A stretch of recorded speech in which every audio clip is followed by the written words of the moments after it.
fungsi liver, fungsi hati, kemudian akhirnya mempengaruhi produksi sperma juga. Ini contoh aja bahwa laki-laki secara biologis juga punya peran di samping.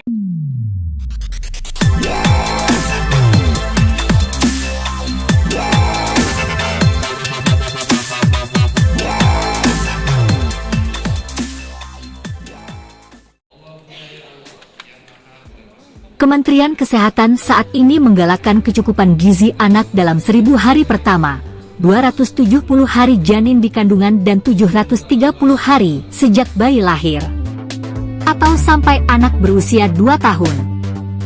Pasalnya ini adalah rentang waktu yang krusial bagi si kecil. Upaya menekan risiko stunting pada anak perlu terus digalakkan, sekalipun kabar baiknya pada tahun 2022, berdasarkan data dari Kementerian Kesehatan, angka stunting Indonesia berhasil turun menjadi 21,6%.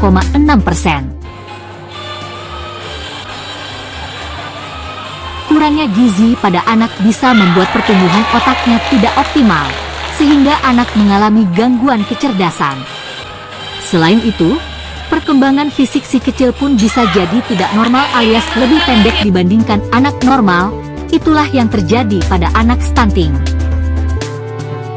Soal kontrasepsi gitu. Nah, sekarang tuh kalau di media sosial lagi rame soal penggunaan pil menambah darah untuk mencegah stunting. Itu sebenarnya benar nggak sih, atau seperti apa sih sebenarnya, emang harus konsumsi itu atau? Jadi gini ya, perempuan tuh menstruasi. Setiap bulan menstruasi itu keluar darah 200 cc. Kita ini laki-laki ya, mau donor aja bolehnya 3 bulan sekali, hanya 250 cc. Sehingga perempuan itu kalau makannya tidak bagus, banyak yang anemia. Sehingga mereka-mereka yang remaja, yang mainnya baru saja main, itu mainnya juga sering masih lama, itu banyak ya, 5-7 hari misalnya itu. Itu dia sering anemia. Nah, mereka yang mau nikah itu kalau diperiksa hampir 20% anemia ternyata, perempuan remaja ini. Nah, makanya kemudian lebih baik minum tablet tambah darah untuk mengatasi yang 20% tadi. Nah, kalau dia itu anemia terus hamil, maka pada saat hamil itu, orang yang anemia hamil itu plasentanya tipis. Plasenta itu kan seperti akar. Kalau plasentanya tipis ya bayinya ya kurus gitu lah. Jadi tidak subur. Ada istilah intrauterine growth retardation. Jadi janin tumbuh lambat. Itulah hubungan antara anemia dengan stunting ya, begitu. Stunting juga menjadi perhatian dari Poltekkes Kementerian Kesehatan Jakarta 1 jurusan Kebidanan, hingga ikut menyelenggarakan kegiatan pengabdian kepada masyarakat, bertema Gerakan Masyarakat Hidup Sehat, Germas, dalam upaya menurunkan risiko stunting, melalui optimalisasi peran kader di wilayah kerja Puskesmas Kecamatan Pasar Minggu, Jakarta Selatan.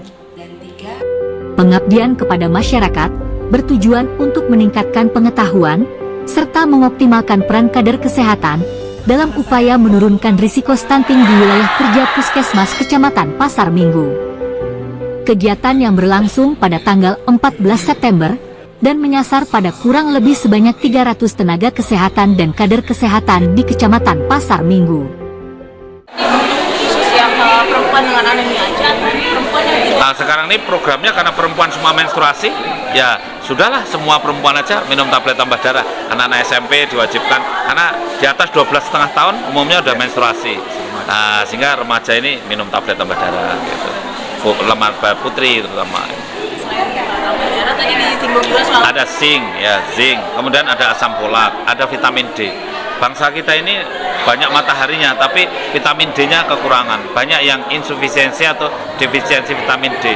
Karena apa? Kita meskipun di negara tropis, tapi sering kita tutup rapat.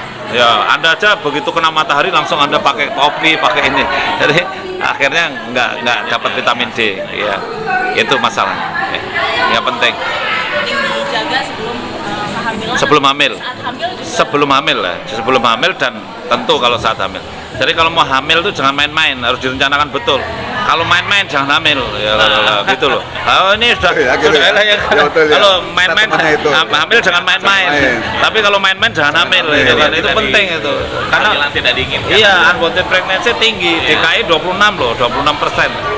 Iya, ya hamil yang tidak dikehendaki.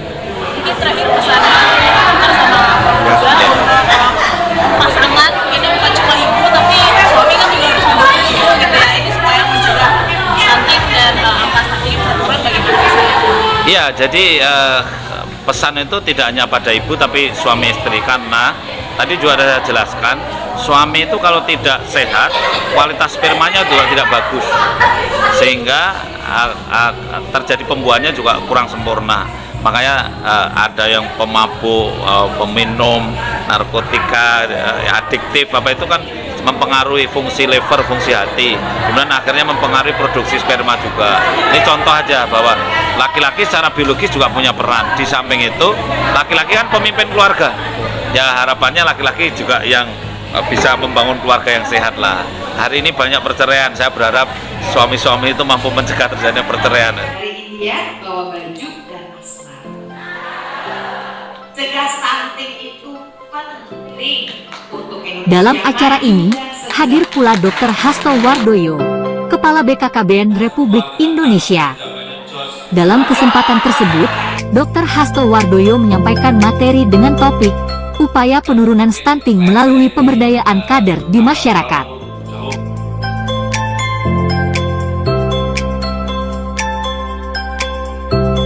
Dr. Hasto Wardoyo mengungkapkan bahwa stunting sangat berhubungan dengan kehamilan di usia yang terlalu muda atau terlalu tua. Anak muda kunci utama dalam mencegah stunting, yaitu agar menciptakan generasi yang sehat, berkualitas, dan bebas stunting pada tahun 2035. Sementara itu, menurut Dr. Hasto Wardoyo, jika melalui kegiatan ini, diharapkan kader kesehatan dapat berperan lebih optimal dalam pencegahan dan penurunan stunting.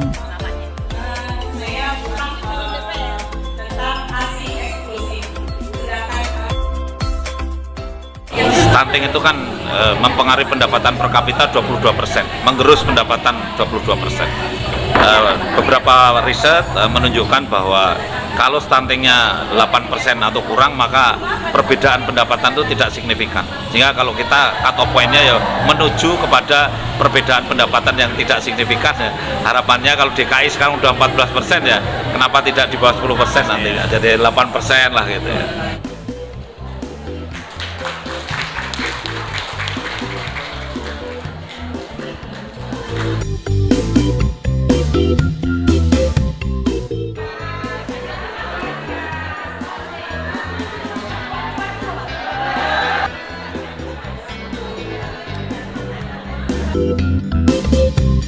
Hari ini kita ada di gedung PKK Melati. Kita sedang kumpul-kumpul sama ibu-ibu kader di Kecamatan Pasar Minggu bersama tenaga kesehatan dari Puskesmas Pasar Minggu dan juga dari Kecamatan Pasar Minggu itu sendiri.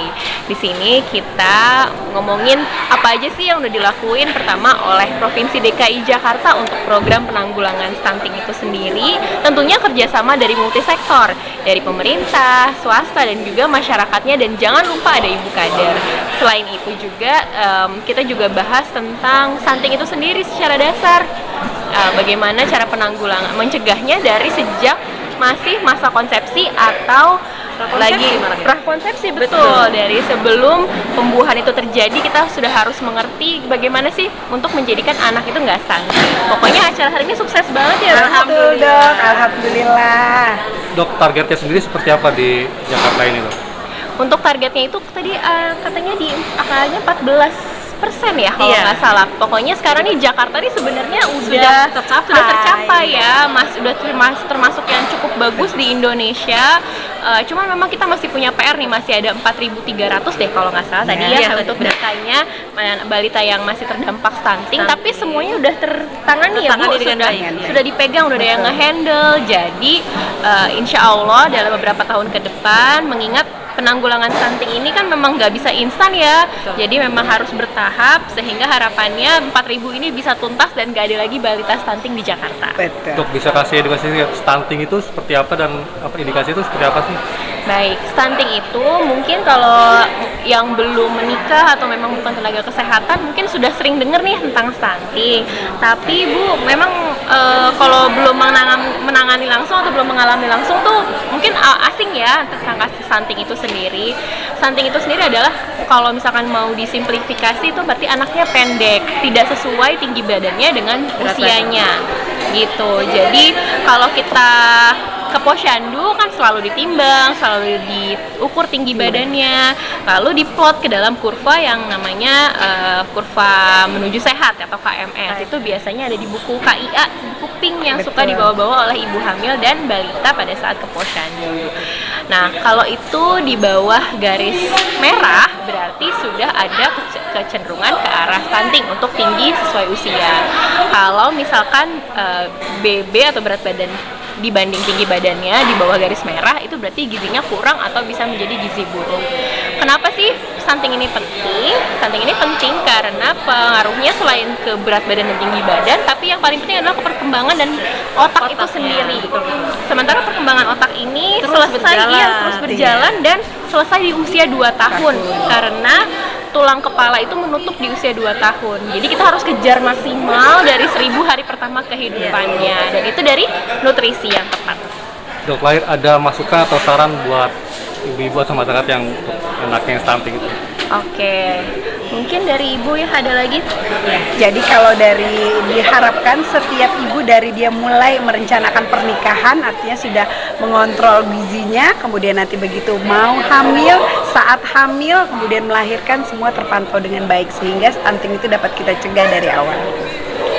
Mungkin dari saya, dari ibu mungkin ada lagi? Oke, nanti diteruskan dengan pemberian ASI eksklusif ya dok ya, kemudian di 1000 hari pertama, kalau di Islam kan ada pemberian ASI itu sampai dengan usia 24 bulan ya, jadi memang itu penting sekali untuk menunjang pertumbuhan dan perkembangan anak. Kalau pesan saya satu kepada orang tua yang punya bayi dan balita adalah aktif untuk memantau pertumbuhan dan perkembangan anaknya, dan jika ada orang yang memberikan nasihat bahwa mungkin anaknya ada kecenderungan ke arah stunting nih atau gizinya kurang, jangan denial, jangan menolak. Lebih baik kita mungkin harga diri kita sedikit terkena, tapi anak kita tidak menjadi taruhannya. Yang penting anak kita sehat, keluarga kita bahagia.